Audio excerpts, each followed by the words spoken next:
Thank you for your cooperation. We proceed to item number 24A, which is a financial motion by the Minister for Finance. And I call on the Minister, Pascal Donohue, to move the motion. And you have 20 minutes to address the House, Minister. Point of order, yes? Are we going to have all the amendments and the groupings circulated? They're being circulated as we speak. Okay. Thanks. Thanks, Cam. Minister. Thank you, Ceann Comhairle, and I move the motion. I am presenting here this evening a financial resolution on stamp duties to this House. Its purpose is to amend the Stamp Duties Consolidation Act of 1999 through the insertion of a new section 31E titled Stamp Duty on Certain Acquisitions of Residential Property.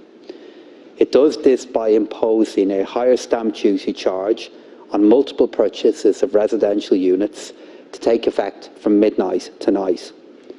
It is one part of the government's response to the recent development of commercial institutional investors bulk purchasing homes at or near completion in competition with the owner-occupier market.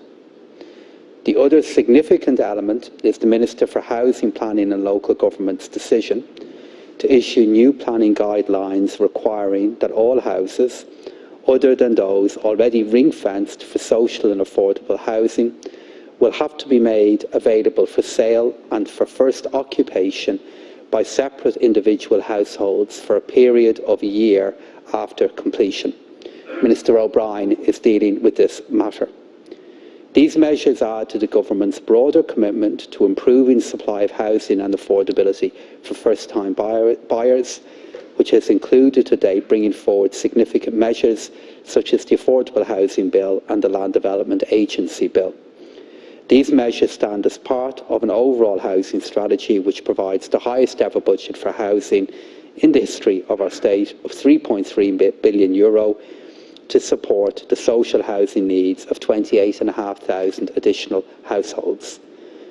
The background to this resolution is the purchase by institutional investors of all or a significant proportion of residential housing estates, particularly close to the time of completion.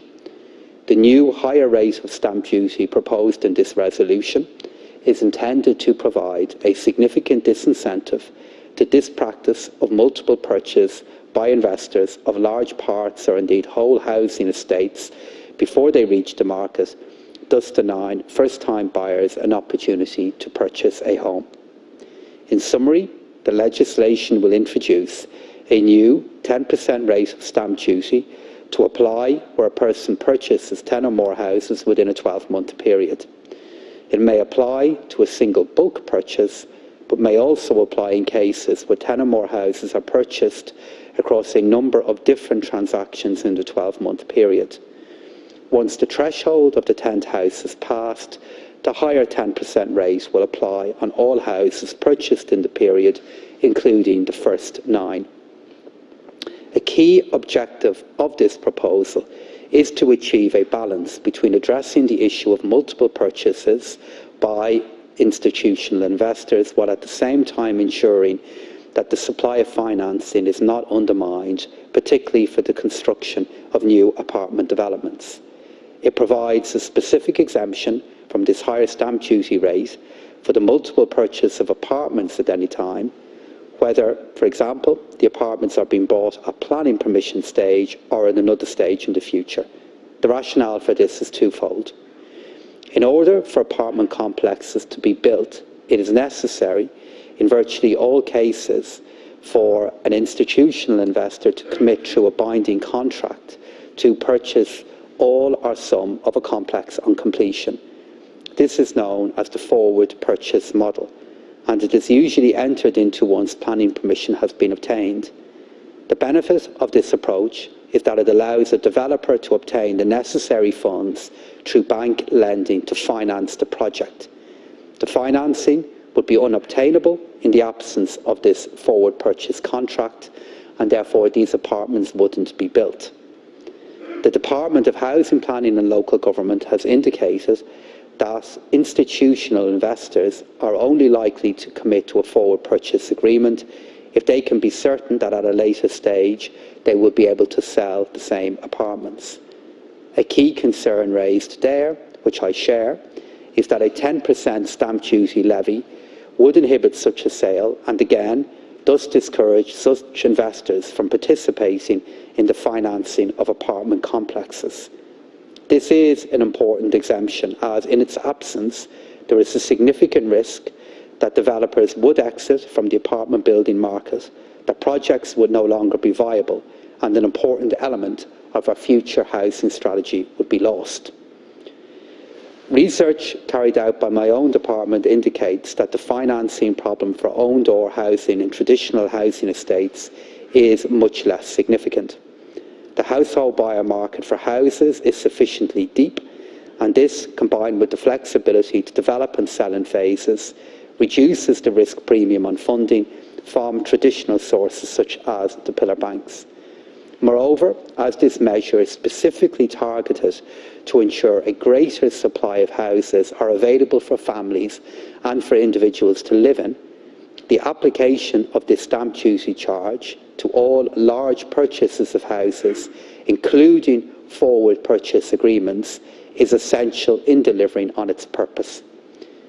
It's also important to recognise that some multiple purchases of property are undertaken by bodies specifically for the purpose of providing social or affordable housing, and it's not intended to apply the higher stamp duty rate in these instances. Therefore, the higher rate will not apply to local authorities, affordable housing bodies and the housing agency where they engage in multiple purchase transactions. Other social or affordable housing arrangements will be considered as part of the legislation which will be brought before the Houses in the next few months to permanently underpin this resolution. So I just want to outline the key elements of this measure. The higher stamp duty rate will be 10%. It will apply to multiple purchases of 10 or more houses in a 12-month period. As mentioned already, apartments in apartment buildings are fully exempt from this higher stamp duty rate, as are multiple purchases by local authorities, approved housing bodies and the housing agency. While the higher rate of stamp duty will apply automatically to all bulk purchases of 10 units or more, it will also apply on a cumulative basis where, for instance, a person is purchasing regularly on a unit-by-unit basis. This is an important safeguard, as otherwise the policy intent of disincentivising multiple purchases could be circumvented through a series of smaller purchases. The higher stamp duty charge would therefore take effect once the 10th property is purchased in a 12-month period. This means that where a person or institution has purchased incrementally and reaches the 10 threshold, the higher stamp duty will apply to all the other previous 9 purchases also. In such a situation, where they've already paid the standard stamp duty rate, this payment will be offset against the amount due under this new charge. It will apply to all Irish dwellings other than apartments that are acquired, regardless of location. That is, it will apply where there is multiple dwellings in one estate or a single dwelling each in different locations across the country. It will also apply in circumstances where multiple purchases of residential units are made indirectly through shares or units of companies, investment funds and other entities that hold residential property. There will be a 3-month transition period for execution of binding contracts that have been entered into but not completed prior to the commencement of the resolution. This is provided for normally on the introduction of new taxes or increases of rates on transfer of land, and this has been included in this measure on the advice of the Office of the Attorney-General. Similarly, units purchased before the resolution comes into effect can be counted towards triggering the threshold of 10, but higher stamp duty rates can only apply to units bought after the introduction of the F4. For example, if there are 6 units bought in April, 5 units bought in June, the April purchases would enable the higher stamp duty rate to be applied to the June purchases, but not to reassess the stamp duty chargeable on the April purchase. As indicated earlier, the new stamp duty rate of 10% is designed to disincentivise the multiple purchase of houses by large investors and purchasers. This, when combined with the Minister for Housing, Planning and Local Government's complementary measures on planning, should ensure greater availability of houses for purchase by individuals and families. I believe the 10% rate is at a sufficient level to discourage institutional investors from participating in the market for houses and to direct available capital to apartment developments where viability challenges are more significant, and this capital is critical in increasing the supply of homes. The Government is well aware of the complexity of the property market, as housing policy must balance the needs of all tenures: private rental, private ownership, affordable or cost rental and social housing. As part of this balance, I believe that investors do have a particular role to play, as they bring an added source of finance to the market. The bottom line, unfortunately, is that there are now 2 remaining Irish pillar banks and 1 other bank, and these are limited in their ability to finance large property developments without either co-financing from investment funds or the de-risking of the project through a binding contract for the forward purchase of all or a significant part of a development in its entirety or a large section of it. In their absence, activity in the housing market would be much reduced, and this would increase the already significant pressure facing both renters and prospective homeowners. Institutional investors are a long-term presence in the Irish market, as in all other property markets, but I've clearly stated that on many occasions that where such investments bring a profit, a fair share of tax must be paid. In recent finance acts, I have made significant changes to the taxation of institutional investors in Irish property to ensure that appropriate tax is collected. As with investment funds generally, tax for these investment entities occurs primarily at the level of the investor rather than within the fund. In the case of both the Irish real estate funds and real estate investment trusts, withholding taxes apply on distribution to investors to ensure collection of tax revenues.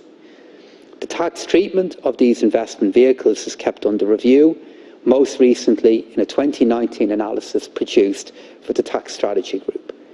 This led to the introduction of additional measures in the Finance Act of 2019, aimed at ensuring that the regimes operate as intended and to prevent the avoidance of tax on property profits, and this has resulted in a significant increase in the tax take from investment funds. In conclusion, I want to reiterate the importance of the passage of this resolution this evening. Its purpose is very simple: to disincentivise the multiple purchase of houses through the imposition of a higher stamp duty rate in order to increase opportunity and availability for individuals and for families. As you are aware, a financial resolution is required whenever a charge is imposed upon the people, which will impact at any time before the planned legislation, and that will provide for it to become law, thus explaining why it was brought forward this evening.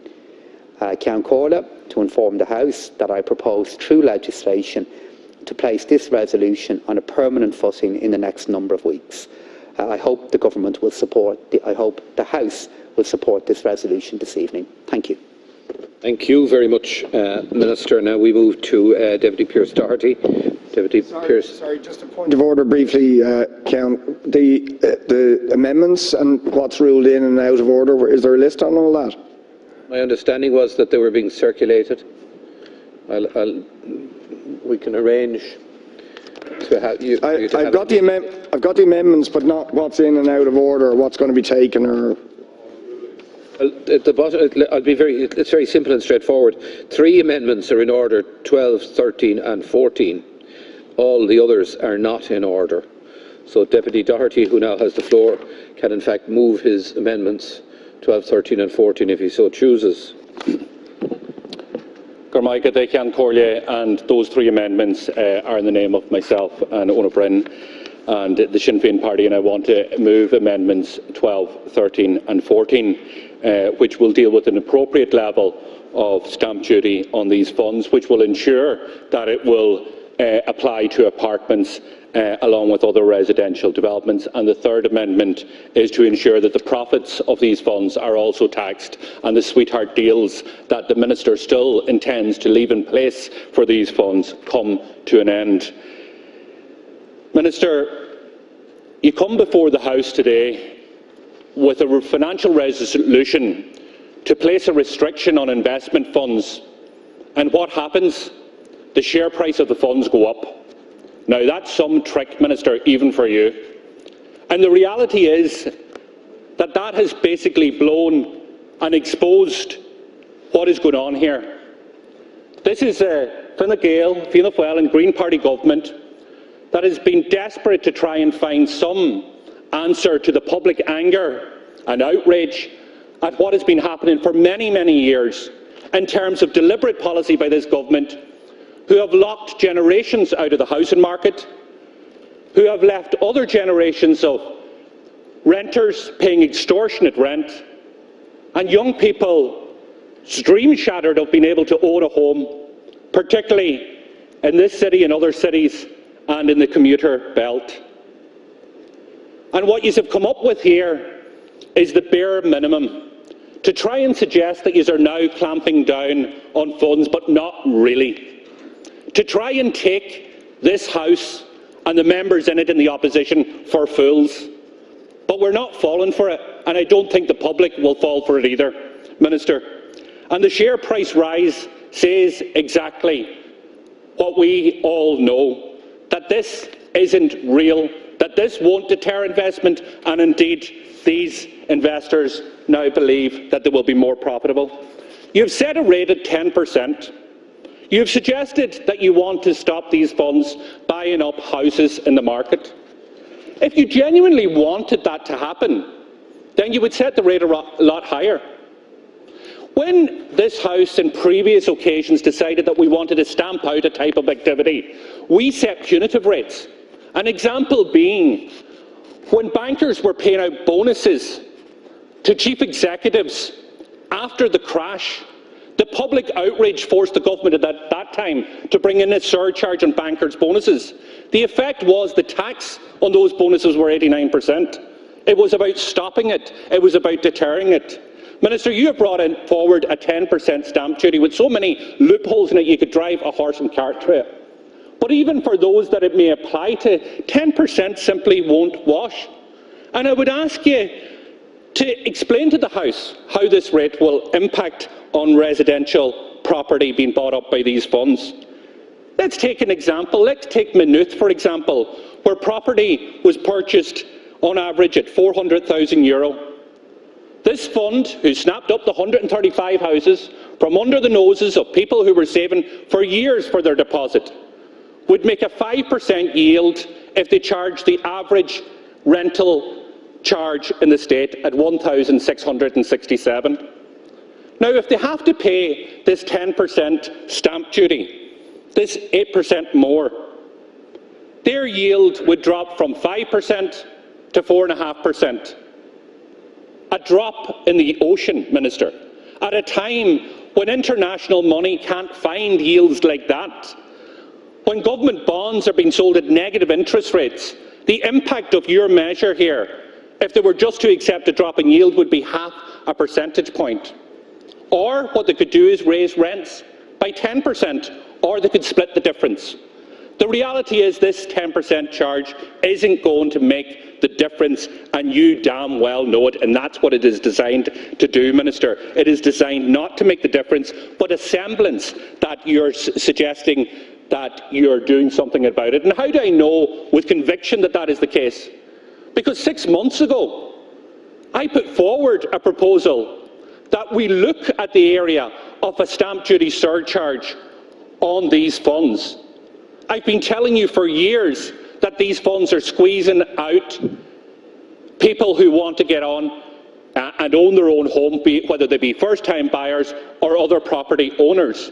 You've railed against it, Minister. You marched your troops into the committee. You voted against it, even looking at the issue. You didn't want to go here. You don't want to be here. And you're only reacting to the public anger, which is evident over the last number of weeks. So you've designed something that is designed to fail. You've also made so many exemptions, it is unbelievable. Forward purchases are not to be included. They all get the sweetheart deal in terms of stamp duty that is in place, and you know damn well that forward purchases amounts to thousands upon thousands of homes. In the last quarter of 2020, forward purchases for private rental sales equated to €600 million. In the first quarter of 2021, the largest private rental sale, the largest forward purchase, was for homes in a private rental sale in excess of €500 million. And they're all exempt from this stamp duty increase, as little as it is. And not only are you exempting all of those forward purchases that have already been included and agreed upon, you're giving them, 3 months to actually conclude on arrangements or handshakes or words that have been exchanged to make sure that they're excluded also. Not from buying apartments, but actually from buying homes and duplexes right across this state.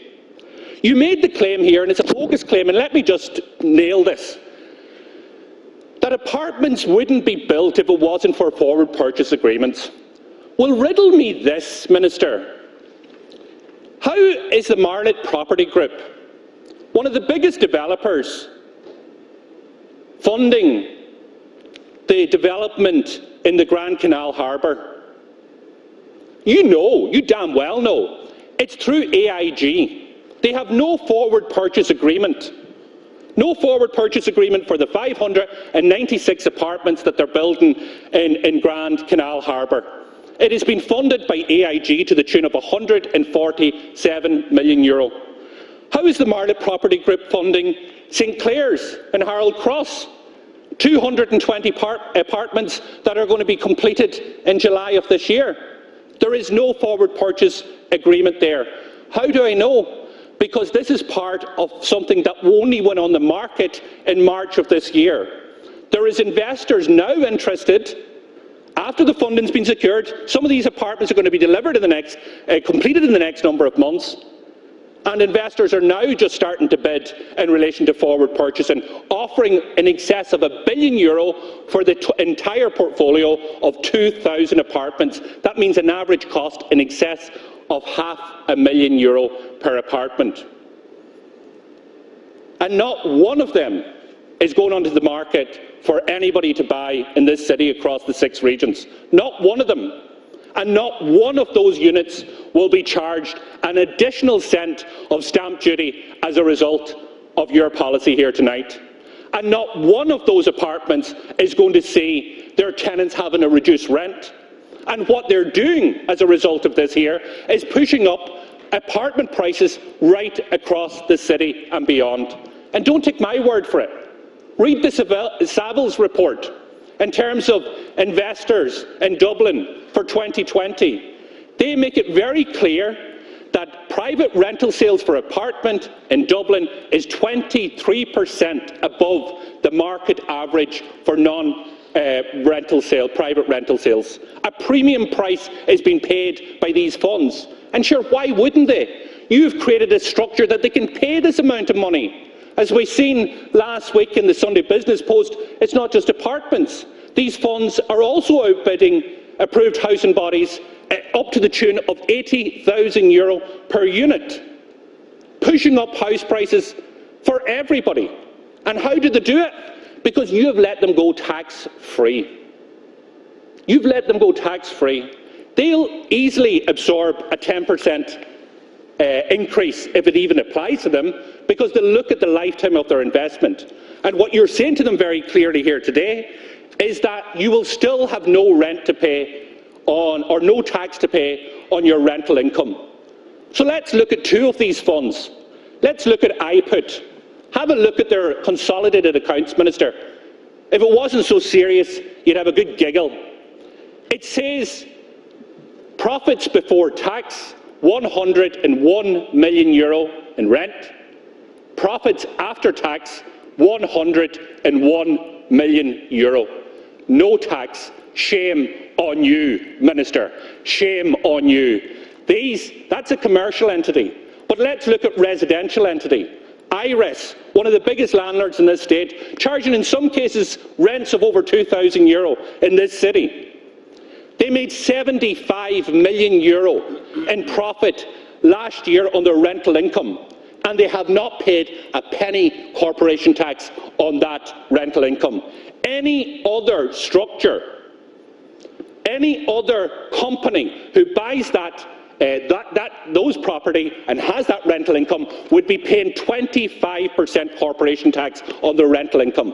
But Pascal Donohue, the Minister for Finance, Fine Gael and Fianna Fáil want these funds to go tax-free, and that's why they're pushing up prices on individuals. Minister, today is the day. The 19th of May 2021, this is the hour where you have surrendered this city to the vulture funds, to the investment funds. This is the moment where you hoist the white flag over this city and say it is a free-for-all for these funds. Minister, instead of your government coming in here and giving the red card to these funds, you have given the green light, and shame on you. And shame on the Green Party who champion a type of urban living to actually back this. Because this consequence tonight isn't just about tax, isn't just about revenue or house prices. It is about what this city, the commuter belt and the outer regions, and indeed other cities, are going to look like in the future. And there can be no hiding of the consequences of your decisions today. 6 out of 7 homes that were completed in Dublin last year were apartments in Dublin City. Half of all homes completed last year in Dublin were apartments. You're saying that it's a free-for-all for apartments. No tax increase, rent-free, no CGT. Let's go on the way you are, boys. Keep it going. Excluding apartments from this measure, you're effectively saying that this city is not a place where workers and families can ever aspire to own their own home, with rent set at prices the majority of earners will never be able to afford. So, Minister, I leave it at that. There are amendments here which I hope this House will accept. And I hope you don't do what you did 6 months ago, which is turn your back on even looking at stamp duty, having to come in here and do a U-turn, but a U-turn which you know won't have any effect on deterring these funds from gobbling up houses from under the noses of first-time buyers and others who want to own and aspire to own their own home, whether that be a house, a duplex or an apartment. Gormaigad. Thank you very much, Deputy Doherty. We move now to Deputy Jed Nash, please. Very much, Ceann Comhairle. Minister, cuckoo funds have mutated, and the shot you have administered will not succeed in stopping them in their tracks. And the evidence so far suggests that they will be resistant to the new measures you announced last night. I called in recent times for a meaningful hike in stamp duty as one of a series of targeted measures to do what the entirety of this House seems to say it wants to do, and that is to clip the wings of investment funds to ensure a level playing pitch for those who want a shot at owning their own homes. Now, the evidence from the markets over the last 24 hours is telling. If investors feared a 10% hike in stamp duty, they would take their money elsewhere. Instead, the valuation of IRES REIT, for example, has gone up by in excess of 2% since last night. 10% is not a punitive rate, it is a puny rate. And this says to me that they are not deterred. They'll take this on the chin, they'll absorb it, and or pass the cost on to already hard-pressed renters who have little security in an Irish legislative context. Now, I've heard, Minister, your defence of the 10% rate. I've heard it at your press conference last night, and I've heard it in your remarks this evening. And I'm still not persuaded that it ought not to have been set at a higher rate of 15% or 17%. I believe, Minister, in the interests of transparency, that you should publish the rationale for arriving at the 10% rate, the rationale from your department, and the advice informing your decision. Now, I submitted 2 amendments that were ruled out of order. And the first amendment called for the House to oppose the exemption applied to the bulk purchase of apartments and apartment schemes. The Labour Party does not support this exemption. An apartment is a home when one applies for a mortgage or when one might apply for housing assistance payment. But it's not a home to be owned and enjoyed by owner-occupiers when it comes to the tax advantages enjoyed by investment funds and that have the effect of distorting the market. Now, this takes some explaining for those of us, like myself and my colleague Labour Party housing spokesperson, Senator Rebecca Moynihan, who want to see sustainable, balanced communities encouraged in our cities and major town centres. And it really is sad to say that a home is a home, but only until it comes within the grasp of a REIT. Now, our fear is that what we will see now is a move by investment funds to get a bigger bang for their buck and move en masse to build to rent and the lower floor space standards the rules allow for them. Now, that will be bad news for renters and bad news for our society. In addition, I would propose in the amendment that was ruled out of order that the stamp duty changes ought to have been effective from today, the 19th of May, and not the 20th, as you propose in the resolution. Now, normally, Minister, when changes, as you will know, like these are announced on Budget Day, they are legislated for that very night to ensure that advantage is not taken before new rules kick in. So why did you choose not to bring this resolution to the Dáil last night when we were expecting to see it? After your press conference, after the decision was taken by Cabinet. Now, I fear that the midnight oil was burning through the night in lawyers' offices in the Docklands with date stamps at the ready to make sure that big sales of tranches of homes kicked off in time to avoid bigger stamp duty bills. And I note also that there is a 3-month window or transition period to allow things to be tied up, as it were. And given, frankly, the seriousness of this situation we are now in, I'm not in favour of this approach.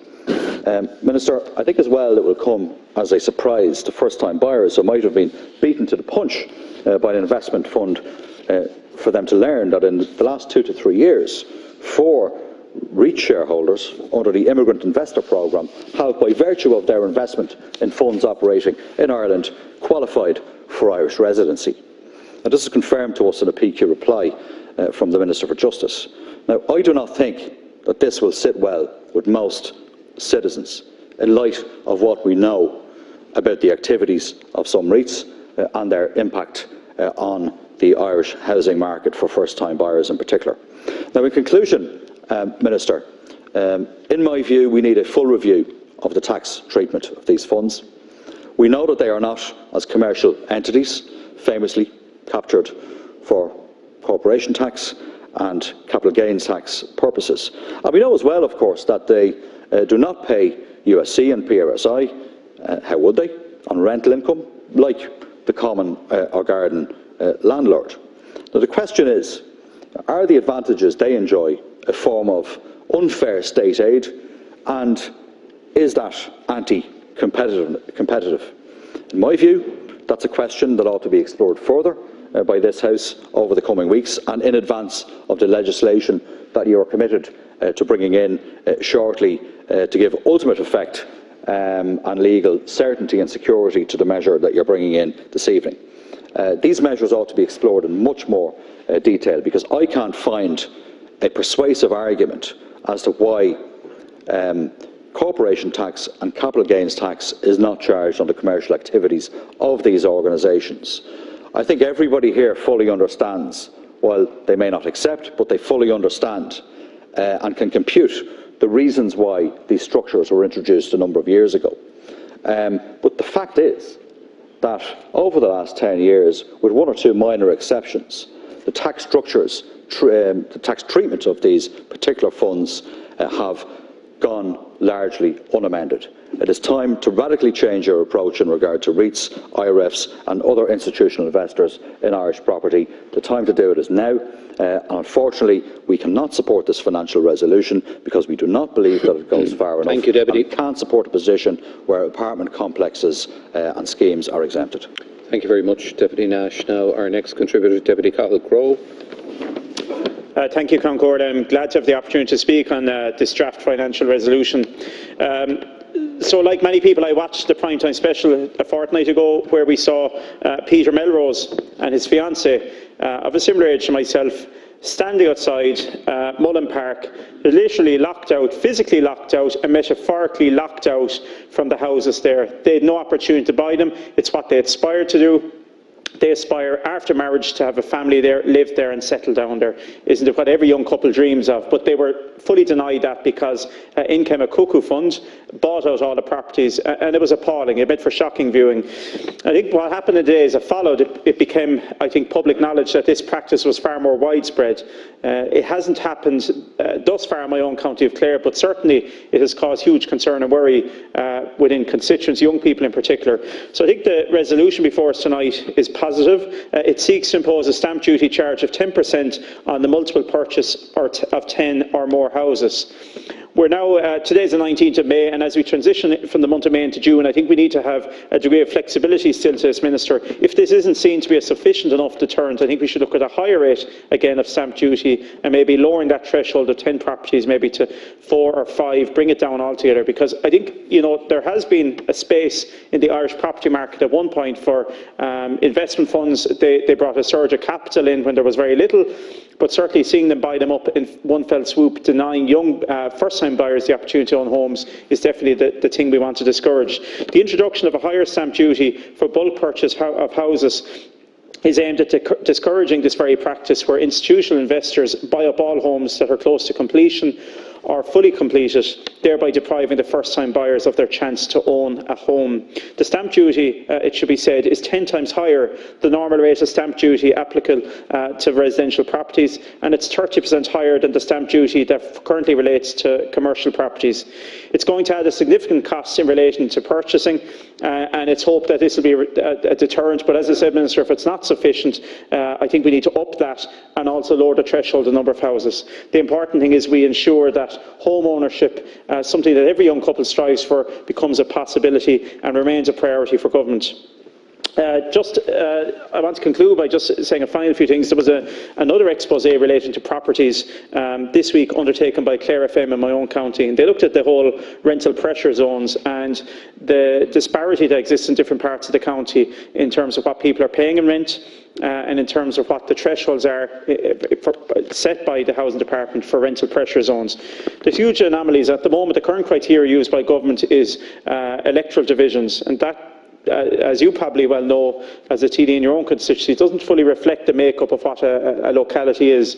You can have some properties in my own electoral area that I served up until 14 months ago in Shannon. You could have some properties there that are renting at $1,500 a month, and other properties will be renting at $700 or $800. So you go back to other parts of the county. The Kilrush electoral area encompasses the small village of Lissie-Casey, which is quite close, isn't too far away at all from Ennis. So the rents there would be quite high, but further out the Loophead Peninsula, in places like Carrigaholt, the rents again would be low. So I think that metric is a bit outdated. Also, the thresholds, the income thresholds for people qualifying for social housing are also very outdated. They were set in 2011 when incomes were very different, when rents were very different, when property prices were very different. Everything seems to have changed in that interim period. Everything from taxation, we've seen pay deals, etc., struck for the public service. A lot of things have changed, but the thresholds that are in place for people seeking to avail of the supports of social housing have not changed or amended in that time. So I think that's something else that needs to be looked at. But look, the measures being put forward here tonight, I think, give a safeguard, they give a safety net under the initiatives that government announced there 10 days ago in terms of making housing, once again, affordable and possible for first-time buyers. Thank you, Count Corla. Thank you very much, Deputy Crowe. Now we go to Deputy Owen O'Brien. Deputy O'Brien, your colleague Deputy Doherty moved amendment number 12. You might choose to move amendment number 13 as you contribute. I'll move all three. All right, sorry, you don't have to move it. You don't have to move it. That's a great relief, Cian Corla. Thank you very much for making mine even much easier. Cian Corla, yesterday evening I received a message from a struggling first-time buyer, and she asked me to read her message into the Dáil record today. Her message is as follows: Dear TDs, those who have a controlling hand over our future, I'm a 27-year-old woman living with my parents. I'm lucky enough to have a job with high pay. However, I'm a single woman with friends who are in relationships and in settled living situations. When the Tuesday evening news broke, my first thought was, great, I will be living with my parents until I'm either not single or else I'm 35. We should not be forced into relationships to afford to live out of our parents' houses. There is going to be a mass exodus from Ireland of those of us in our 20s simply because we cannot afford to live here. When the choices are to live with parents until we can afford a shed in someone's back garden or to rent and starve, then there is a serious problem. I ask for a show of hands in the Dáil of who owns their own home. And now imagine your entire family in with your parents and not allowed to move out again. I promise you would very quickly understand the extreme decline in people's mental health in the past decade. You all have a responsibility to your people. Put caps on house prices, set a price for a house of a certain size, but a pitiful 10% stamp duty is simply not good enough. Stop the vultures, help your people. And I have to say, Minister, this young woman's experience, and you can hear the anger and frustration in her words, is the experience of tens of thousands of others. Singles and couples alike, first-time buyers, those separated or divorced seeking another home, those who lost their homes through no fault of their own from mortgage distress after the Celtic Tiger, indeed those trapped in negative equity who need to trade up but cannot. And over the last number of weeks, both you, Minister, and your colleague, Darragh O'Brien, promised that you would help them, that you would stop the bulk buying of family homes, houses, duplexes and apartments that were intended at the outset to be purchased by working people. Instead, I have to say, both in terms of the financial resolution in front of us today and Minister O'Brien's proposed planning reforms, you have offered them absolutely nothing. It's the pretence of action that will actually do nothing to solve the problem. Funds will continue to bulk buy family homes. Worse still, the exclusion of apartments means that if you want to live in a city centre, high-cost rental will be your only option. And this one decision undermines the national planning framework, the climate action plan, and the possibility of ever having a 15-minute city. It's going to have long-term consequences, undermining the sustainable development of our city centres for years to come. And in the suburbs, if you are single or a couple without children or separated or divorced person, your future is also only going to be high-cost rental. Because just as it has been for the last 5 years, so it will be for the remainder of this government. Minimal investment in genuine affordable homes for working people to rent or buy, and the red carpet for big developers and big institutional investors. I have to say, Minister, I really wonder, do you understand how angry people are at your government? Are you so out of touch with your own voters that you can't see the damage that you are doing to them, to our cities and to our housing system? Ineffective tax changes and ill-conceived knee-jerk changes to our planning system are not the solution.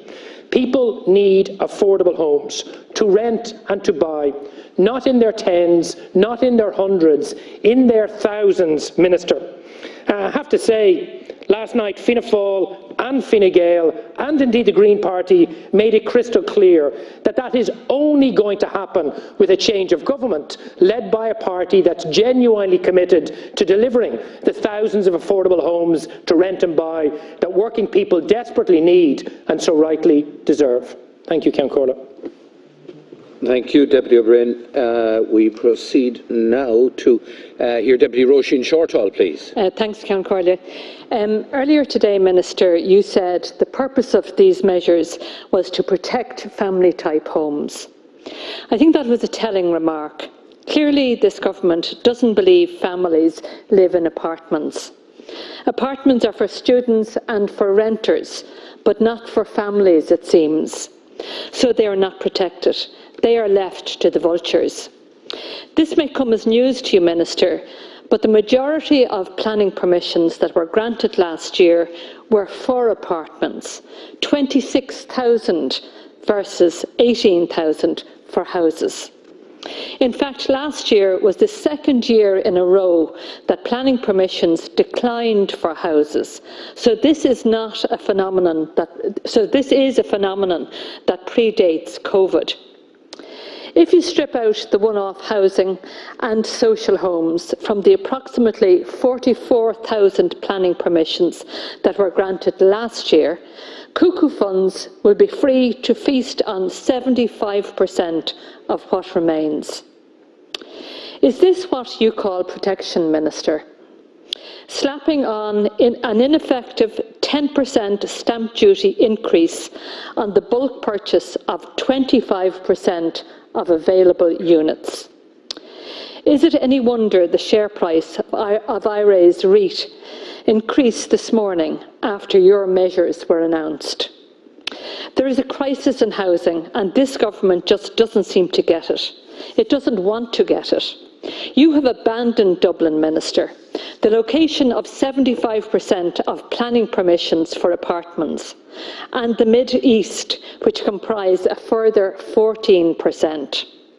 Fine Gael, in its approach to planning and development, introducing tax breaks for investment funds and dismantling building standards to supercharge their profits, created a monster, and you are refusing to cage it, Minister.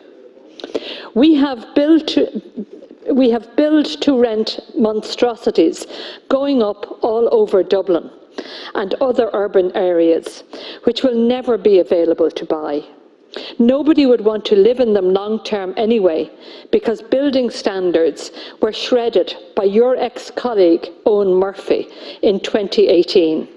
Since then, they can be smaller, have much less storage space, have no private outside space, and be devoid of communal amenities.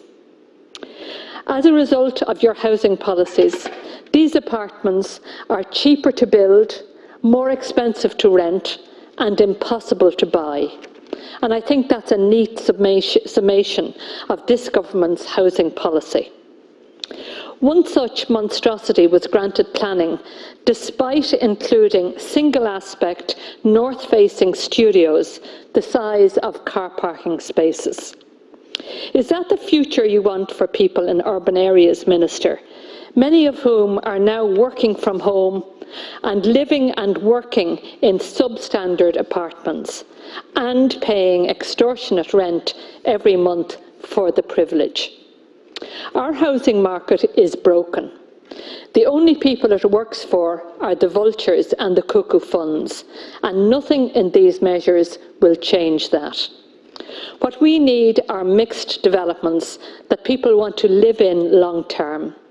Apartments that are an appropriate size for modern living, and yes, for families also, are a crucial element of that.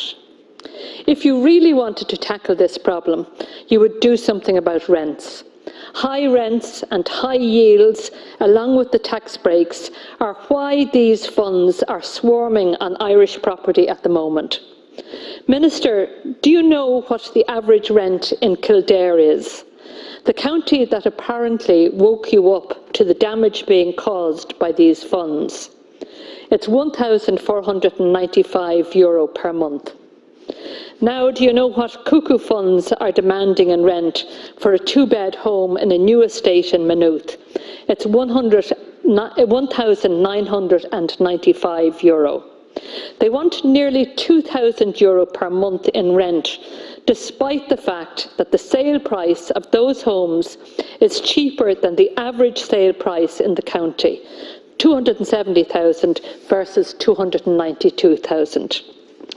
Average homes attracting extraordinary rent.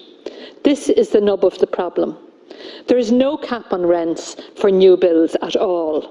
Funds can charge what they like, and we know that they do. Even if people are unwilling to pay these high rents, investment funds prefer to leave them empty rather than reduce the price. Up to 50% of some high-end developments in Dublin are empty at the moment. They can afford to leave them empty and ensure rent levels remain artificially high. There's no penalty when they do that. In Paris, they tripled property tax on vacant homes to 60% to address the problem of properties being left empty. But we do nothing like that here. If rents had increased in line with inflation for the past 10 years, they would have gone up by 5.1%. Instead, during that period, they have doubled. An entire generation of people has been betrayed by this government and previous Fine Gael-led governments. They have been called Generation Rent by some, but they are actually Generation Spent. They have insecure jobs, insecure homes, and as a consequence, insecure lives. The ESRI told us this week they will be the first generation who will be worse off than their parents. This is the legacy of decades of Fianna Fáil and Fine Gael governments. Your failed policies and your mismanagement from what it seems, situations that you have learned nothing whatsoever for. These proposals tonight, Minister, including the proposals in relation to planning, will make no significant difference whatsoever to that generation. Thank you very much, Deputy Shortall. We go now to Deputy Bernard Durkin, please. Thank you. Can Corla. I'm delighted to have an opportunity to speak on this issue, very emotive issue, an issue that needs to be dealt with. And in the first instance, I would have to say that I reject in its entirety the continuous allegations against Fine Gael and whoever else to the effect that we are all a bunch of hard right-wing opportunists and that we have no concern for the people. I might remind everybody on all sides of the House that in the 40s, 50s, 70s, again, in the 80s and 90s, Fine Gael itself directly or in conjunction with the Labour Party brought forward some of the most progressive legislation in the history of this state. And if anybody doesn't believe that, let them go back and have a look at it again, where it came from and the time, and in the circumstances that prevailed at the time. Similarly, in respect of the housing situation, we might refer back to the 80s. The late Peter Barry, when Minister, introduced very important legislation 6 months after coming into office. The Housing Finance Agency loan system, which was the means to affordable housing for many people who couldn't acquire a house before that. He was sneered at and regarded as a merchant prince. But the legislation he introduced dealt with the housing situation in a very meaningful and serious way in fast time. So I think that the Minister has introduced proposed to introduce regulations now to address the issues that have emerged. And I think that my only criticism is that we weren't alerted to these issues by the central bank, by the financial regulator, by people who we rely on to hear in early stage what's happening in financial environments. That didn't happen, and I have raised that separately in the relevant committee. I want to say this, Can Corla. You and I dealt with housing for a long year in our own constituency of Kildare. And we dealt with it successfully. And we made it possible through our own efforts and our own example to ensure that people on the average industrial wage were able to acquire and own their own house, and they did. And various people advised us and tried to dissuade us, but we prevailed. So what I say now is, I think, Minister, and I hope this happens, I think that you have introduced the warning shots across the bows of the investor, or the strategic investor, or the vulture fund, or whatever we want to call it.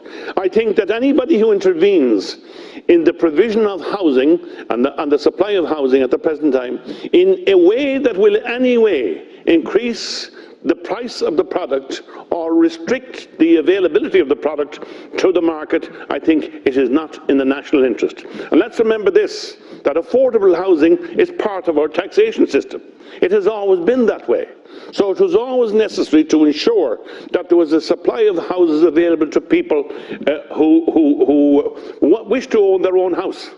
And don't forget this, we were criticised for many years by people who said, really the problem in this country is people wish to own their own house. They shouldn't. They should rely on renting their properties.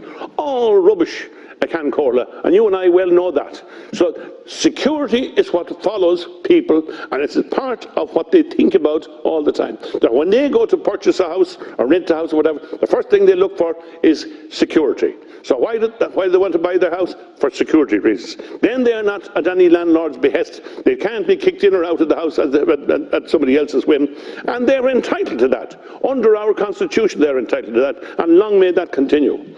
So what I would ask now at this stage, and I support the Minister's proposals, but I would ask that they be monitored very carefully in the shortest possible time to ensure that the provisions now proposed are doing their job. And for those who want to be cynical, and say, well, it's not going to work, we don't know. But I would remind everybody, and we were all part of it, former Taoiseach Enda Kenny set up an all-party committee to study the housing needs and what to do about it back in 2016. And I remember well, because I made proposals which were very similar to those put forward by people in the opposition now, in order to deal with the housing situation and do it in a very quick and effective way. And effectively what I said was at the time to shift the onus over to direct build for the local authority, not necessarily by the local authorities, because local authorities do not employ plumbers and bricklayers and people to carry out the work themselves. That is ineffective. It's gone out with the arc. So the new system is the contractor is contracted to build and design and prepare, whatever the case may be, and look for planning permission if necessary, because that's at the behest of the local authority in any event, and to provide houses that were affordable, and they would be houses for rent through the local authority system or for purchase, but they would be affordable. And let's not forget this. In a local authority house, the provision was always there after 1 year of tenancy to buy the property. And that's something that was very progressive and helpful. And as a result, there was an income coming in from that particular property by way of a mortgage. So let's go back to what happened. I think that the All-Party Housing Committee made a mistake. It didn't determine that there should be a total emphasis on the provision of affordable housing. It came up with a series of proposals because nobody would agree. All the parties didn't agree. That was what the problem was, and still is, as we can see. But what happened was a series of measures to which not everybody agreed to all of them, but everybody agreed to some.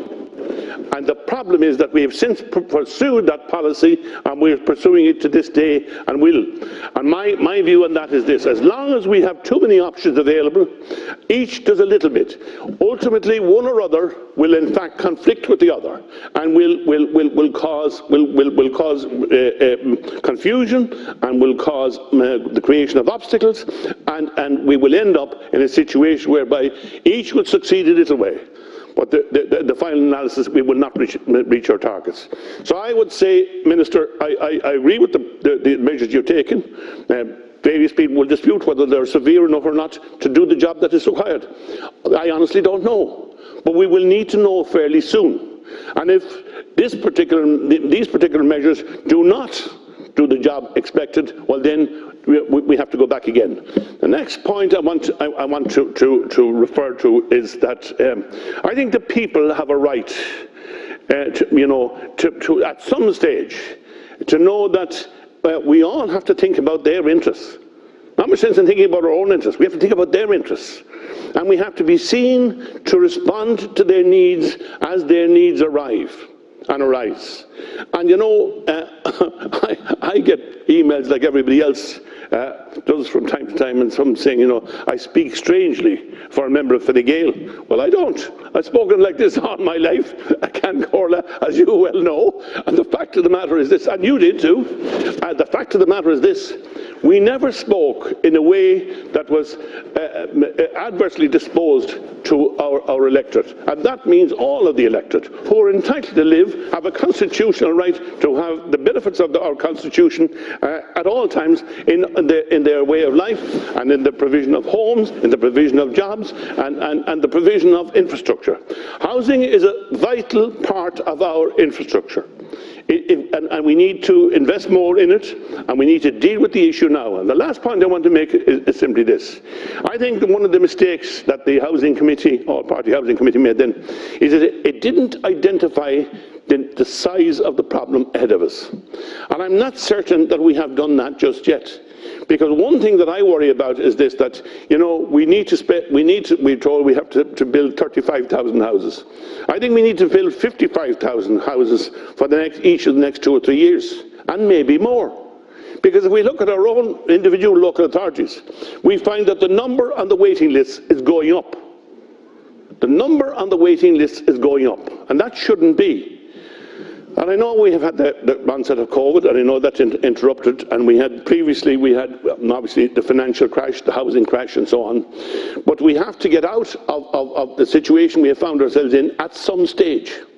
And I think we need to put ourselves in a solid financial footing insofar as the provision of housing for our population is concerned. And that means all of the population. Nobody should be left out. And they shouldn't feel that they are likely to be left out, because they are all entitled to the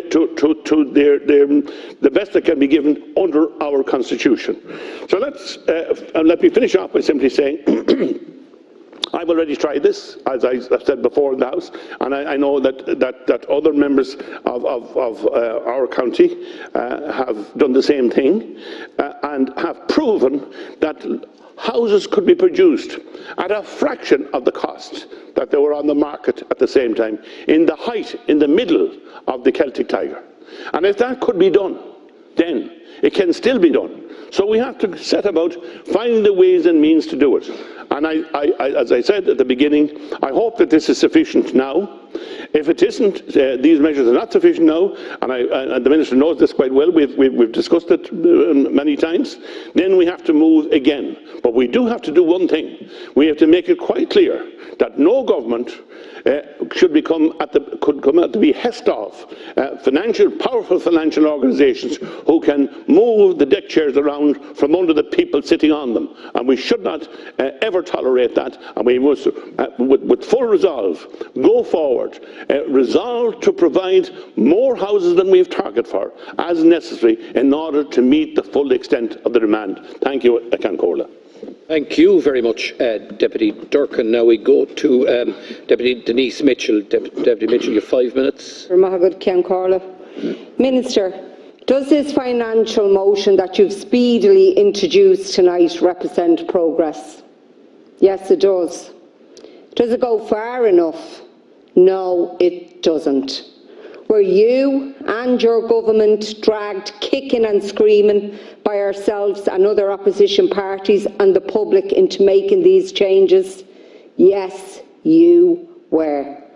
The issue, Minister, yet again, is that large investment funds with a single interest of making mega profit out of the misery of young families desperate to own their own home were allowed to come into our country at the behest of your government and previous Fine Gael governments to destroy our housing system. When the vulture funds were welcomed in by your government post-2008 to pick at the carcasses of housing, when your colleagues in Fianna Fáil last collapsed our economy, you have allowed the cuckoos to come in and sing all the way to the bank. Raised rents and raised house prices are out of control for most working people and families who are just looking to get on in life. Now, I've listened to your government over the last few weeks, trying to shift the blame for the housing crisis on my party, Sinn Fein, for apparently holding up the building of houses. You have even tried to criticise us for talking down the involvement of the private sector in our housing system. Minister, young people and families who are living with their parents and paying astronomical rents across this state, and those who are slowly resigning themselves to being a locked-out generation unable to purchase a home, are not fools. I will, all day and every day, defend public housing being built on public lands, sites like the Oscar Traynor Road. As the Minister knows, the majority of councillors on DCC put forward a proposal for 100% social and affordable homes on this site. But despite being with the Minister for Housing since February and repeated correspondence from the Mayor, the Minister still hasn't thrown his weight behind the proposal. I will always defend houses being sold on an affordable basis to young people. I will always promote rents and rental properties being available at an affordable price. The facts of the matter are, Minister, that both Fianna Fáil and Fine Gael have made a complete hames of housing policy in Ireland. It started in the late 90s when Fianna Fáil overnight changed their public policy of building social housing and commoditised a roof over a family's head for profit to the highest bidder. This change was single-handedly responsible for crashing the economy in 2008 and giving control of our country to the IMF. Michael Noonan, who was in charge of rebalancing the economy, believed the market would balance itself out. The vultures and the cuckoos then flew in and exploited and destroyed our housing market further. So no lectures will be taken by Sinn Féin for the mess that Fianna Fáil and Fine Gael have created. The blame for this crisis lies squarely and only with both parties equally. We're a laughingstock of Europe for the mess that successive Irish governments have made of housing provision. This, of course, is to the detriment of our own people. Shame on you. But the people aren't fools, Minister. You can deflect and shift and try to direct blame elsewhere, but it won't wash. The people, and especially young people, will have their say at the next election whenever this coalition of chaos falls, and the proof will be in the pudding then. Those who truly want to build a new housing system will get their chance. Of that, I have no doubt. Thank you very much, Deputy Mitchell. Now we go to Solidarity People Before Profit, and Deputy Boyd Barrett and Deputy Mick Barry, is it, or just yourself? No, he's not here, it's just me. Ah, yes. First of all, I'd just like it noted that People Before Profit has 3 amendments to the government's motion, all of which have been ruled out of order. But I think I should say for the record what they were. First of all, we propose that the stamp duty should be 90%, not 10% as the government are proposing, not 15% or 17% as the other opposition parties are saying, because we don't need to just disincentivise them or make it a little bit more costly. We need to exclude them completely from the market so that they cannot bulk purchase houses and price people out of the market and control the market and the prices and rents in it. Second amendment is that the threshold at which this would kick in would not be 10 properties or more, but it would be at 2 properties or more. In other words, there could be no multiple purchases by these profit-hungry funds. And thirdly, that apartments should be included. The government, of course, are not going to accept that because the government, with this motion, are simply responding to the anger and fury that people felt as a result of seeing these cuckoos swoop in and purchase whole estates. They had to be seen to do something, so they've engineered to do the absolute minimum, and no doubt in deep consultation with the very cuckoo funds and vulture funds that they're supposed to be trying to deal with. And of course, the reason the government are not planning or even attempting to deal with the cuckoo and vulture funds is because they're up to their neck with them, and have been at least since the Fine Gael Labour government came into office, or shortly after it came into office in 2011-2012, when they invited these funds in, when they held multiple meetings with them in order to invite them in, when they informed them of the tax benefits that they could have by investing in Irish property and pay no tax on the rent revenue they receive, and pay no tax on the capital gains that they receive. And when NAMA sold off more than 40 billion worth of property with the government's active encouragement, and now, of course, these same funds that were invited in by the Fine Gael Labour government are now being given the opportunity to move in other sectors of the housing market. But the extent of this stuff really becomes terrifying, because you'd think you'd learn your lesson when all of these policies lead to the worst housing and homelessness crisis in the history of the state, with rents and house prices going completely off the Richter scale, where now 80 to 90% of working people are priced completely out of the purchase market, or indeed asked to pay rents that no worker can really afford, of 2,000, 2,500, 3,000 euro a month. But it gets worse. And I'd just like to elaborate a point I made earlier on. People should Google housing together. Housing together. Go and Google it now. In its leaflet on its website, it says, government-backed residential property investment. A unique opportunity for investors seeking capital growth and secure income. And this is all, by the way, to do with the provision of social housing. So it's about capital growth and secure income for investors. What do Housing Together do?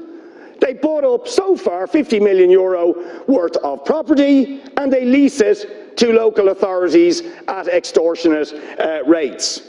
They boast, as I recited earlier on to the Taoiseach, that they will get an annual average yield of 5%, high income at low risk, opportunity to lock in rents linked to inflation, no maintenance, no voids, no letting fees, no advertising costs. And they boast further that if, for example, they give examples, on a 25-year lease on a two-bedroom apartment in Dublin will net investors €15,279 a year in rent, so that at the end of a 25 to 30-year lease, they will have made €475,000, a yield of about 7.8%, and at the end of all of that, they will still own the assets.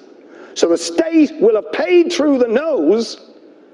These people will have made an absolute fortune. More millionaires will have been made who've done absolutely nothing except invest in, I quote, government-backed investment opportunities, and at the end of it, the state will own nothing. And they can flog it off, and the people in this so-called social housing can be ditched. Just like the residents in St Helens Court, who are HAP tenants, can be just thrown out because a vulture fund decides they want vacant possession to drive up the value of the property. And that will be happening on a mass scale because of government policy. And on the other end of this a twisted equation, this heist, we have the Strategic Investment Fund investing in these funds that are doing all of this kind of thing. So when the government says we need these funds financed, no, we don't, because we are financing it. We're financing it with the Strategic Investment Fund. We're financing it with HAP payments, lease payments, RAS payments, with tax loopholes that allow them to pay no tax. But they run away with the asset, they run away with the profits, and we get nothing. We don't get affordable rents, we don't get affordable housing. Thank you, Deputy. Why don't we use our capital, our money, to invest in public and affordable that is genuinely affordable and that we will own at the end of it, where the revenue, the profits, Deputy, instead of going into the pockets of these bloodsuckers and vultures, go into the coffers of the state and the people. Thank you very much, Deputy Boyd Barrett. Now we'll hear Deputy Chris Andrews, please. Deputy Andrews. Sorry, thanks, Ceann Comhairle. Minister, all this proposal will do is reinforce the reality that this government is led by the interests of developers, vulture and cuckoo funds. I represent the constituency of Dublin Bay South, and generation after generation in communities like the Ivy Trust, Pearse Street, Kevin Street and Ringsend have all grown up in apartments and flats. Flats and apartments are homes as well. Inner city communities matter. Unless apartments are included in measures to tackle these cuckoo funds, we will witness the fast-tracking of ordinary working families being pushed out of their community. Many in the inner city believe there is already a process of social cleansing taking place. The gentrification of long-established working-class communities has been gathering pace. These proposals will mean government is effectively abandoning inner city communities. Government is effectively handing the inner city over to vulture funds. The residents in Ringsend, Pearse Street and areas like Rathmines and Harold's Cross are well used to not being able to afford a home locally. The big companies like Google and Facebook have been moving into urban villages like Irishtown, Harold's Cross, and as they move in, prices soar and become increasingly unaffordable. Huge areas of the inner city are apartments and flats. The Docklands area is almost all apartments. Plans for the Glass Bottle site in Ringsend has 3,500 new homes planned for this particular site. There will be no houses on that. They will all be apartments. So these proposals tonight will have no impact on the Glass Bottle site. What is going to stop vulture funds coming in and buying up all the apartments on the Glass Bottle site? This legislation certainly won't. What will you say to the residents in Irishtown who are hoping to buy an affordable house on the Glass Bottle site? The Irish Glass Bottle Housing Action Group, who have fought and fought for new homes on the Glass Bottle site, fear that there will be no affordable homes delivered because €450,000 is not affordable. They have not been reassured by this government or Dublin City Council that they will have the homes that they were promised by the previous Minister for Housing. This legislation will not protect those 3,500 new homes from vultures or cuckoo funds. In 10 years' time, all the 3,500 new homes on the Poolbeg Peninsula could well be owned by a vulture fund and charging vast amounts of rent, and there will be no one who went to primary school in Ringsend or Pearse Street living in these apartments. They won't be able to afford them. 900 of the homes on the Glass Bottle site are due to be public and affordable. The affordable will be 450,000. And this isn't affordable, and it's unlikely many of the children who have been to Marion College or Ringsend College or Westland Row will be able to afford them. The idea that they will be classed as affordable at 450,000 is mind-boggling. In this plan, it outlines what it sees as the future to the growth of Dublin, and I quote, identifying a number of ambitious large-scale regeneration areas for the provision of new housing and employment throughout the city and metropolitan area, and the measures required to facilitate them as integrated sustainable development projects. What is sustainable about letting these funds buy up the bulk of apartments in Dublin City? What is sustainable about enabling these investment funds to rent out apartments with sky-high rents? What is sustainable about the practice of these investment funds when they leave many of these apartments empty for years if the sky-high rent prices cannot be reached? There is a prime example of this in the Docklands. A stone's throw from Whelan House in Ringsend and Pearse House in Pearse Street is Capital Dock. The rent for a two-bedroom apartment in Capital Dock is €4,000 per month. The Part 5 was delivered for capital dock outside of the community, so the community loses. The rents are only affordable for some senior executives of the construction and tech sectors. So again, the residents lose out. Is this sort of development sustainable? It's not, unless you've been a lucky winner of the Euro millions. How can anyone take that what this government says about making Dublin a more livable and sustainable city seriously when you continue to allow these cuckoo funds run riot in our city? Thanks. Deputy Andrews, thank you very much. Now we go to Deputy Dennis Naughton. Thank you, Ceann Comhairle. I wish to share my time with Deputy Pather Tobin. Minister, home buyers should not have to compete with investment funds, and while this measure here before us tonight is a starting point, it is just that. And I fear that the 10% stamp duty just doesn't go far enough. And I think, Deputy O'Callaghan here earlier on today made the point that share prices in the largest REIT in Ireland went up 4% this morning on foot of the government announcement. And that has to give rise to genuine concern to all of us here in this House. And Minister, I want a commitment from you that this will be reviewed and revisited within the next 20 weeks. In the meantime, we need to look to other jurisdictions to see what works and to see what doesn't work. Because, we need to look at the incentives that are there and thoroughly go through those. Because at present, we're providing tax incentives to encourage investment from these particular funds. But there is a double incentive being provided to these companies at present. There's €223 million in HAP payments going into these investment funds, with a guaranteed return of 4% increase in rents per annum on that, as well as the tax incentives and structures that are there at present. And because they're availing of the HAP payments, they don't have to source the tenants, they don't have to deal with vacancies in those properties, they don't have to deal with the maintenance of those properties, and those properties are handed back to them at the end of a 10-year, 15-year or 25-year lease to the local authority. So for the investors, there's a high-income, low-risk return in relation to it. There's the tax incentive in place, and as a result of that, there is a direct double benefit that needs to be revisited.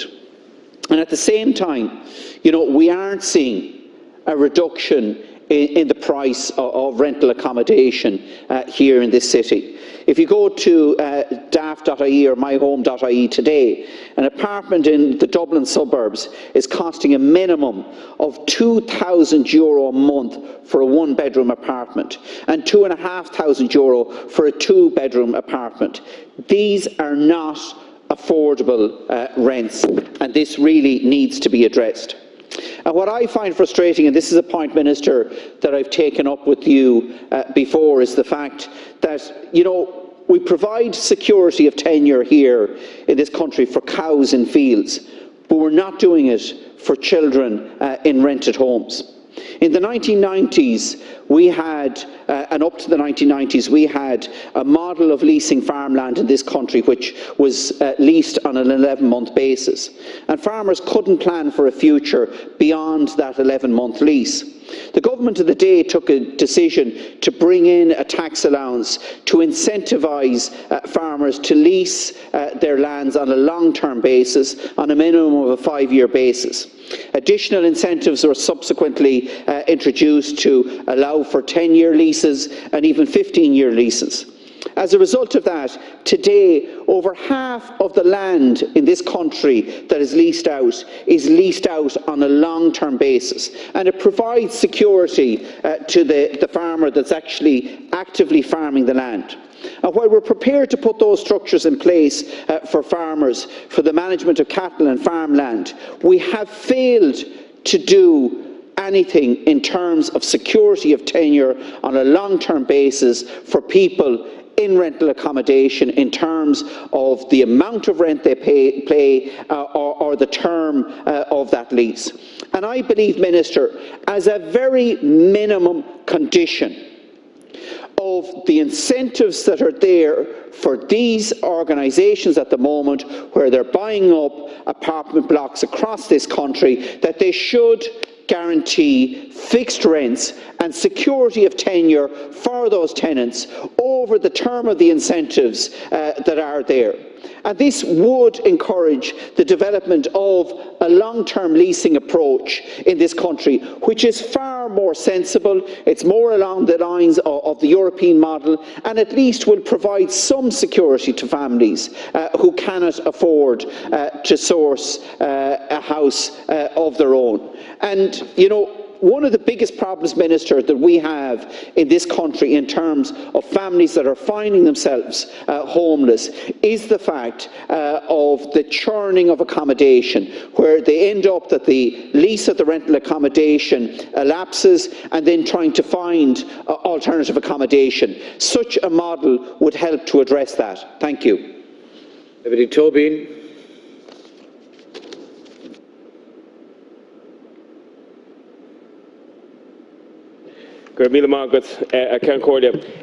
Minister, they say that there's 5 stages of grief, but it seems to me that there's also 5 stages of Fine Gael government. First of all, introduce a red carpet and a tax regime to cuckoo funds. Secondly, then invest in those same cuckoo funds. Thirdly, suffer amnesia and forget that anything has actually happened.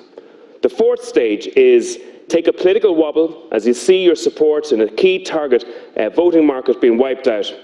And the 5th stage is to rush through half measures to seek cover.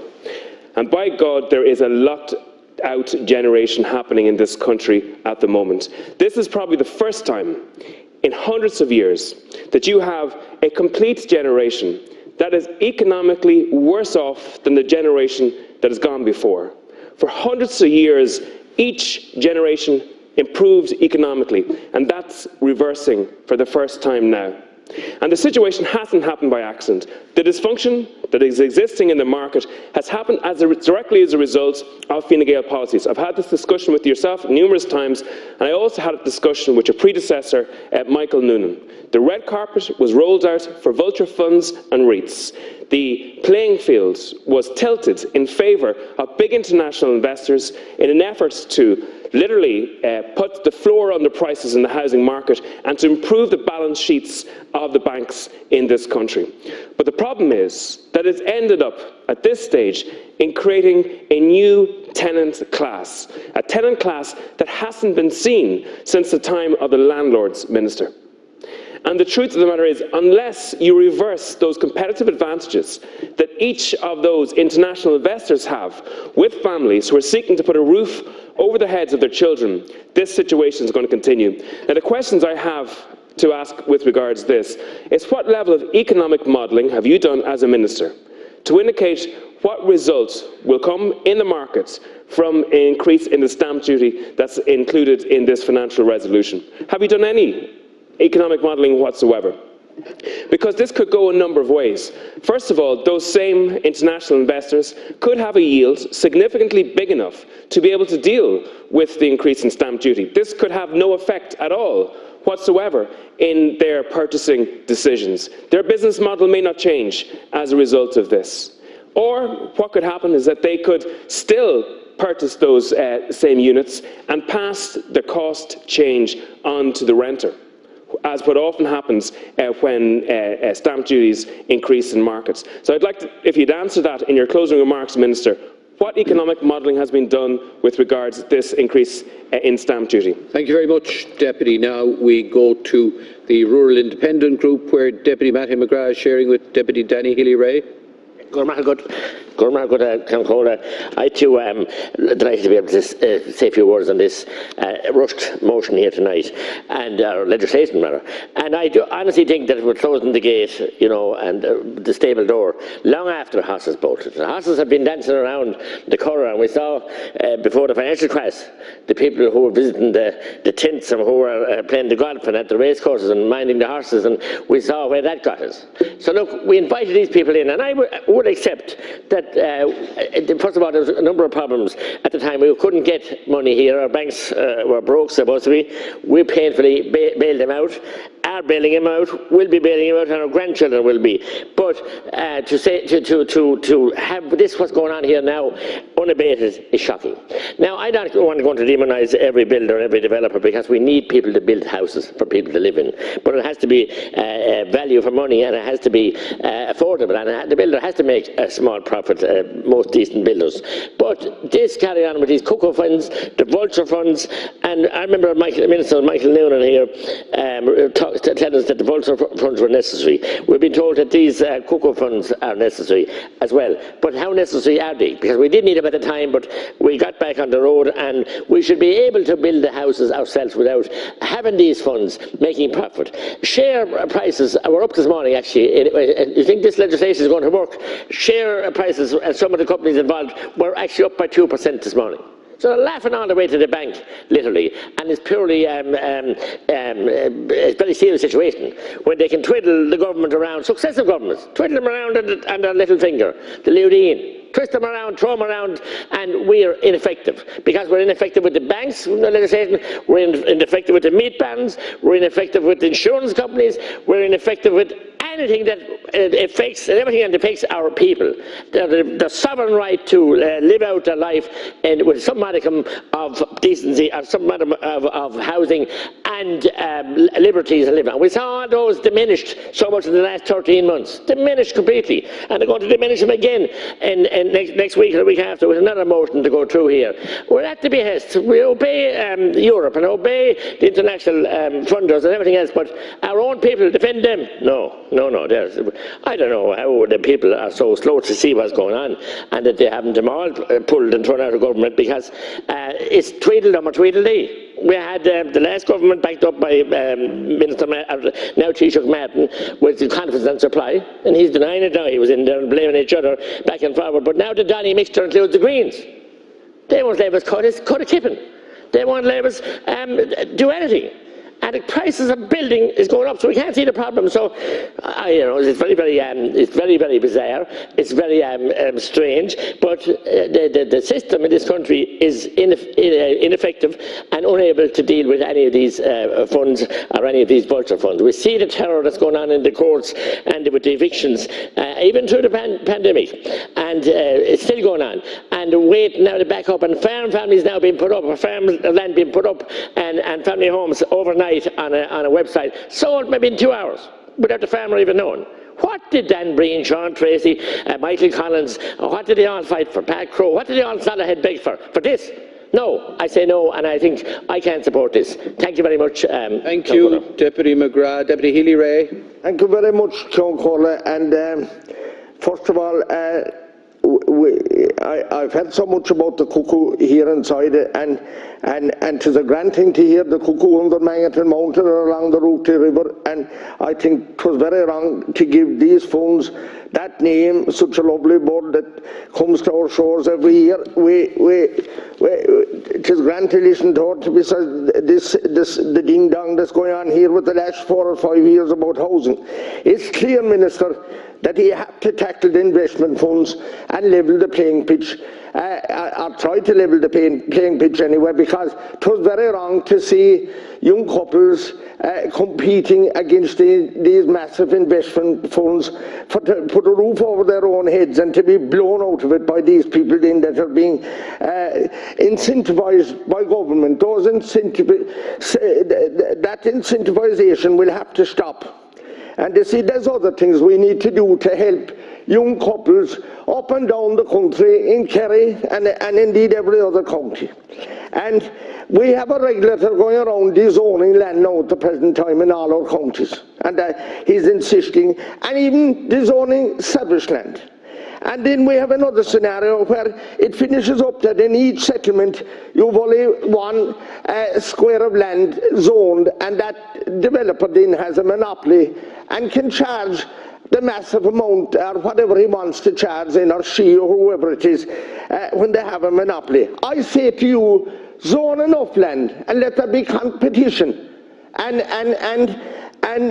else forget about zoning and let every planning application stand in its own when it goes into the local authority, Kerry County Council or Cork County Council or wherever it is. But it's wrong to give any developer a monopoly, or any investment company or whatever. I'm not against developers, because if it wasn't for developers and builders, we'd have no house. And the other thing that's happening, there's designations like urban generated pressure to stop people from building outside of the towns. But that's actually hurting the people outside of the towns in the first place, the people that don't own land and want to buy a site.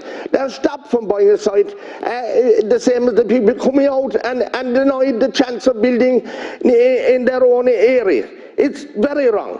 And you see, what I'm saying to you then, you haven't places serviced. And you must start on the ground, Minister, with the sewer schemes and the water schemes. All the infrastructure is falling asunder. And I'm saying to you, there's different things happening now at the present time. Irish Water is charging $6,500 per house in a development. Insulation is going up 40%. What are we going to do about it? All right, other levies and regulations still up 50%. I'm asking you to bring back the tin and purchase scheme, because there's many people would buy out their house and give you back the funds so that he could build another house. And just one last thing. I'm asking you to think of giving a small grant to the young couple or the first-time builder that's building their own house, not the kind of a rigmarole that he has that hardly anyone is qualified for. Thank you very much. Thank you very much. Now, Deputy McNamara is not with us, so that means we go immediately to Minister Pascal Donohue and ask him to wrap up the debate. Minister. Thank you very much, Ceann Comhairle, and thank you to all deputies for the contributions that have been made here this evening on this very, very important motion. Many different allegations have been made this evening regarding my intention, the intention of my party, and indeed this government, regarding how we want to meet the housing needs of our country, the lack of progress that we have made, and allegations have been made regarding my intention in relation to this resolution. So let us look at what did happen under the last government in relation to housing, while acknowledging that for many it wasn't enough, while acknowledging that for many they wanted to see more progress, and I accept that. But in the last government, in the aftermath of a financial crisis, in the aftermath of our country, our economy, and our ability to build houses all being brought to its knees, that was a government that oversaw the delivery of 86,000 homes across 4 years, that saw 30,000 families removed from the social housing list, and began the progress on rebuilding our ability to directly build by the government homes in our country. Saw it increase from a number of 100 homes per year in the aftermath of the financial crisis to 5,000 to 6,000 homes per year.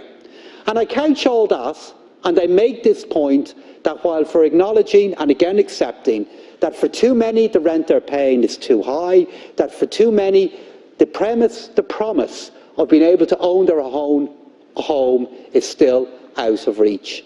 I understand that. I understand what drives the demands on the government to do more. But over the last number of years, that is the progress that was made.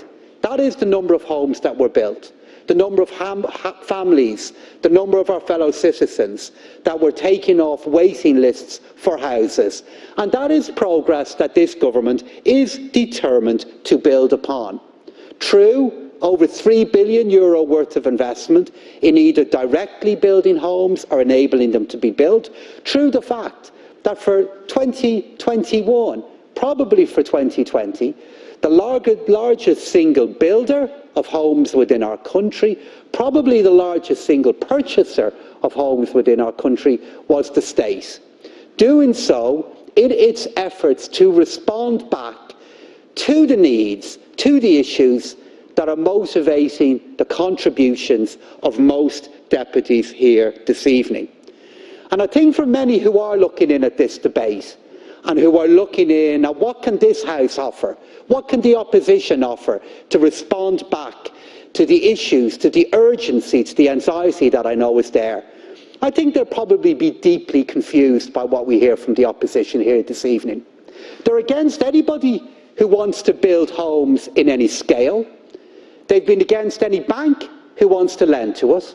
They're against anybody who wants to invest funding in our country, to use savings elsewhere, to be channelled into our country to build homes.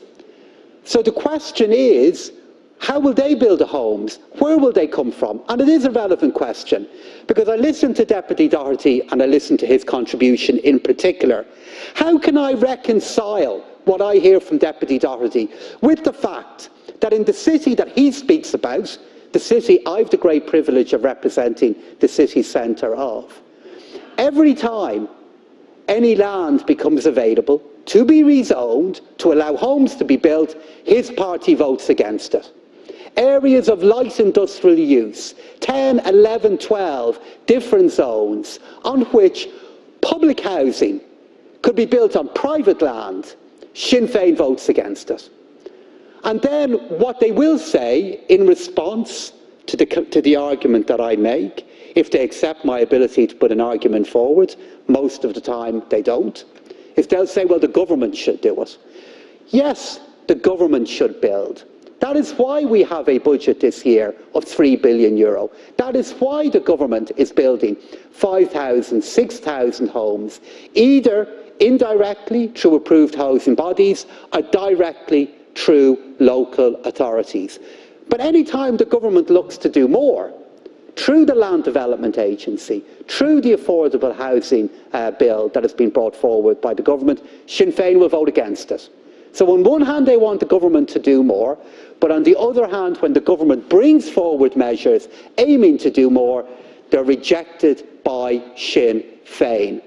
And then this is an opposition who, while they are always calling, and correctly, and I understand why that need is there, and it is a need that I want to meet, for more homes to be built, for rents to be more affordable, for the price of a home to come down, for those who are involved in building a home, for those that may have to lend for that home to be built, for those that may invest in housing in our country, to see that housing being delivered at some point in the future, housing that I want to be cheaper, housing that I want to be affordable. The message from the opposition here this evening is that we are always against that happening.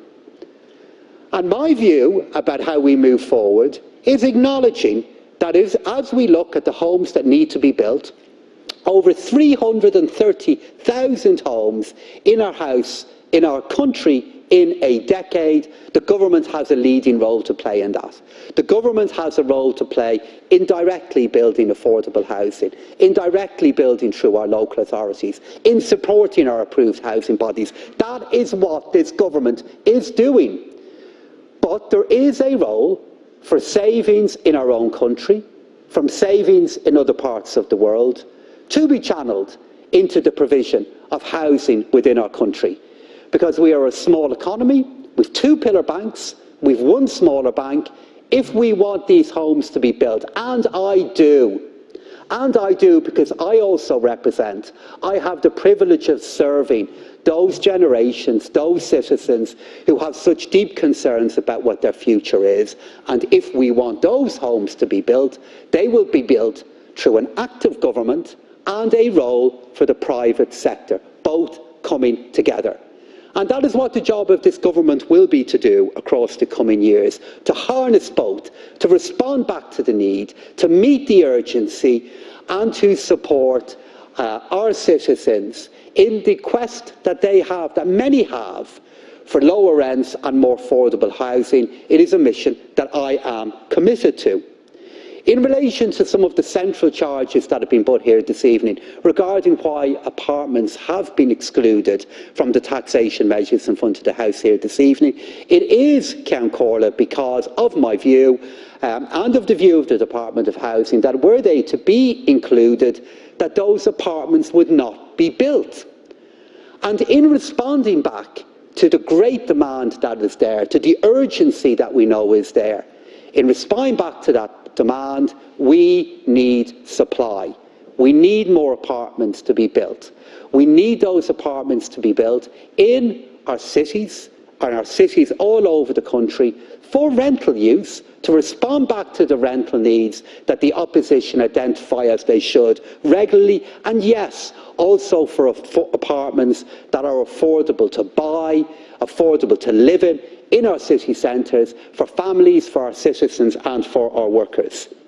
In relation to the charges that have been made in relation to REITs and IRAs, and I know this is a contested area, I know there are concerns in relation to it, but it should also be acknowledged that because of changes that were made by me in a recent finance bill, filings show that the level of taxation that is being paid by IRAs has now stands at 18.4% of all of the revenue that they have declared for taxable purposes.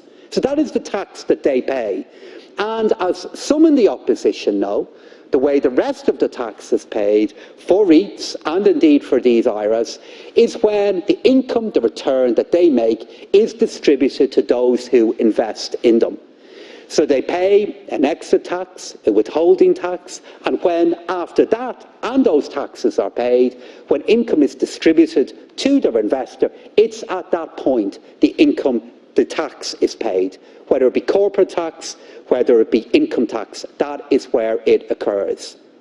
And in conclusion, Ceann Comhairle, the reason why this measure is being taken is to deal with an issue which I acknowledge has caused so much public concern, and it is an issue that this motion is responding back to. I believe this motion will be sufficient. I believe the measures that are being proposed here this evening, 10% on more than 10 homes, is a strong response back to the urgency of this issue here, and is just one part of the many different measures which this government has in place to respond back to the needs, to the issues, to the worries and to the concerns that have been raised here this evening, which myself, Minister O'Brien and the government are determined to do all we can to respond to. Thank you. Many thanks, Minister. Now it falls to us to consider the three amendments which are in order. Amendment number 12 has been moved by Deputy Pearse Doherty. How stands amendment number 12? Ceann Comhairle, is there any arrangements here in terms of the amendments? We're just going to deal with the three amendments now. Okay. Well, Ceann Comhairle, in that respect, I move amendment and I push it to a vote. It is an amendment to include apartments under the scope of the higher rate of stamp duty. And let me just say to the Minister once again, apartments are also homes.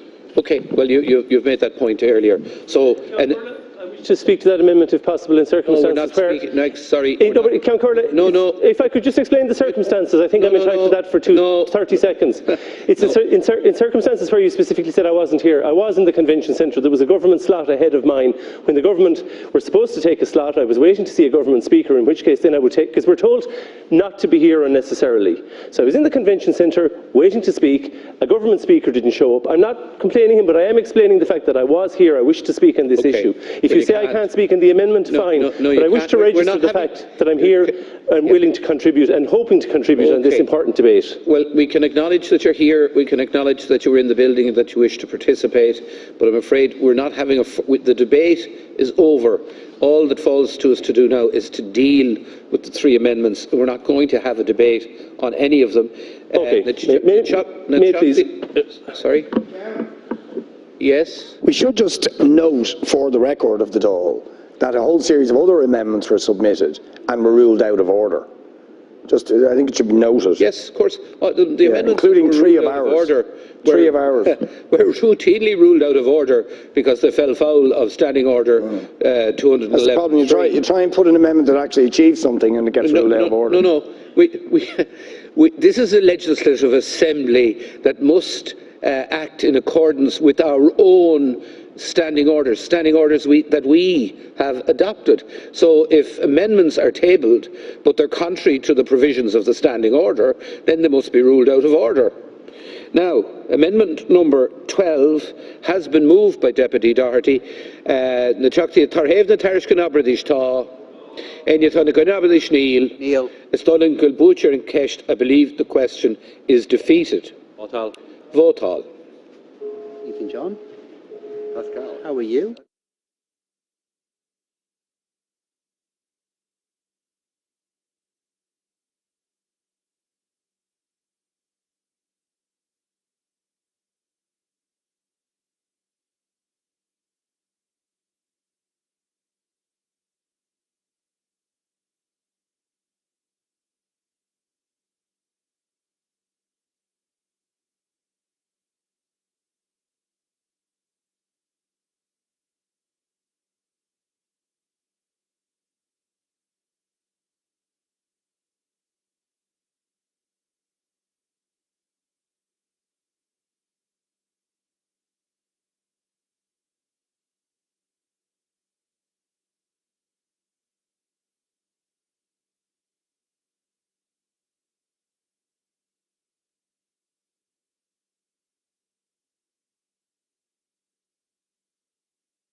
Members, please move towards their designated seats. Please move towards your designated seats. We're almost ready to take the vote.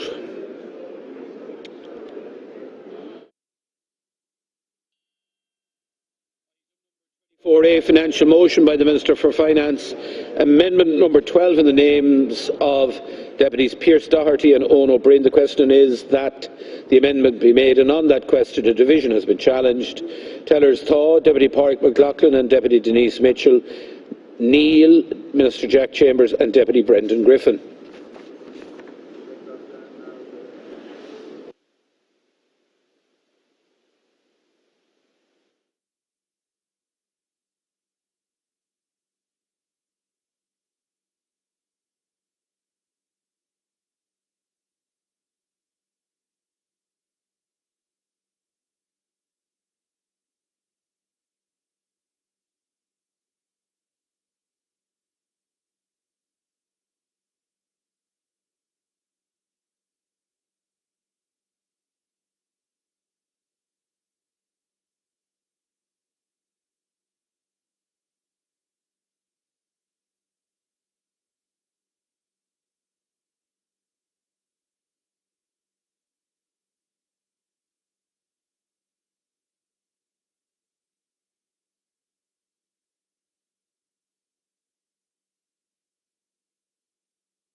Tellers, please. Tellers.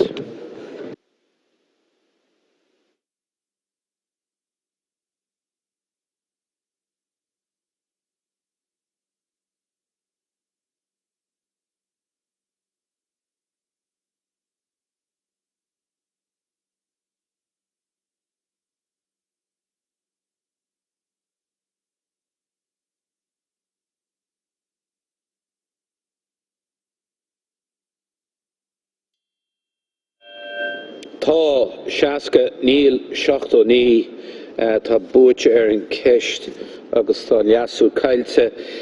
Amendment 13, Deputy Eoin O'Brien, do you wish to move Amendment 13? I move. You move. How stands it? Na teachtaí tarthaibh na tairceann sin aibreadís tá. Tá. Aine tá na gcoinne aibreadís Níl. Stoilm Gulbúcher and Kesht. I believe the question is defeated. Votal. Votal. This is a short bell, members, please.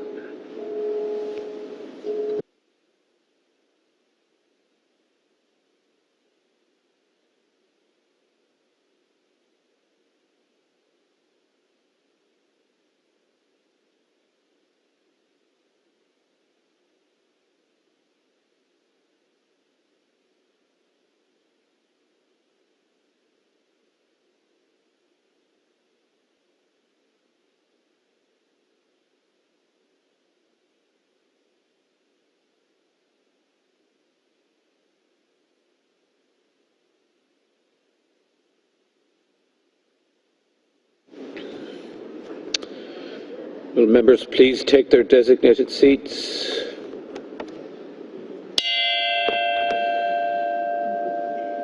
Item number 24A, Finance motion by the Minister for Finance, amendment number 13 is in the names of Deputies Pearse Doherty and Eoin O'Brien. The question is that the amendment be made, and on that question a division has been challenged. Tellers Taw, Deputy Pádraig McLaughlin and Deputy Denise Mitchell, Neil, Minister Jack Chambers and Deputy Brendan Griffin.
Could we have tellers, please? Tellers.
Taw 61, Neil 79.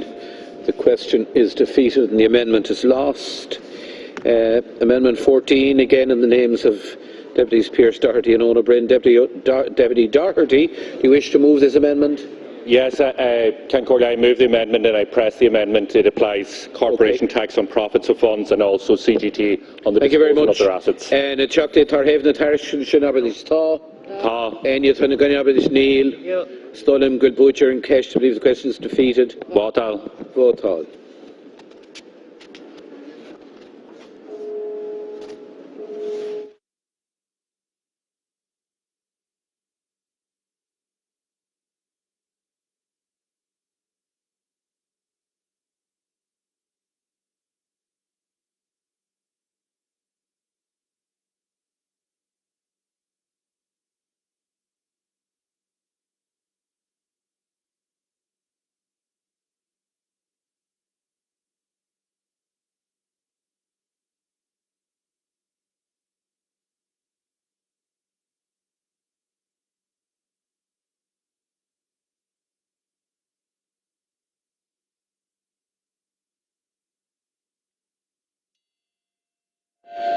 Item number 24A, financial motion by the Minister for Finance, amendment number 14 in the names of Deputies Doherty and O'Brien. The question is that the amendment be made, and on that question a division has been challenged. Tellers Taw, Deputies Pádraig McLaughlin and Deputy Denise Mitchell, Neil, Minister Jack Chambers and Deputy Brendan Griffin.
Dáis Escahin, Neil Shachtoni, Nirstein Anya, Ta on Lasushin Kailte.